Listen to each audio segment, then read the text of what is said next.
আসসালামু আলাইকুম। আমরা যে এখন মায়াতকে গোসল করা শেষে কবরস্থানের দিকে নিয়ে যাব, তাই খাটি খাটি এখন এই যে যেহেতু লোক সংখ্যা আমরা কম, এই জন্য কবর কাটছে, আমরা হাতে সহযোগিতা করছি।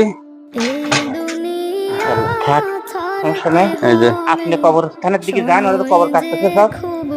ওইদিকে কবর কাটতেছে, আমরা এখন কবরস্থানের দিকে যাব, দেখি কবর কাটা কত দিকে হয়েছে। আর এই ভিডিওটি অবশ্যই বেশি বেশি করে শেয়ার করবেন, কারণ একটা মহিলা মানুষ যার বয়স আনুমানিক 23 বছর, তিনি রেলে কাটা পড়েছেন, ট্রেনে কাটা পড়েছেন। ট্রেনে দুর্ঘটনায় তার প্রাণ গেছে এবং তার ওয়ারিশরা, তার আত্মীয় স্বজন এখনো খবর পায়নি।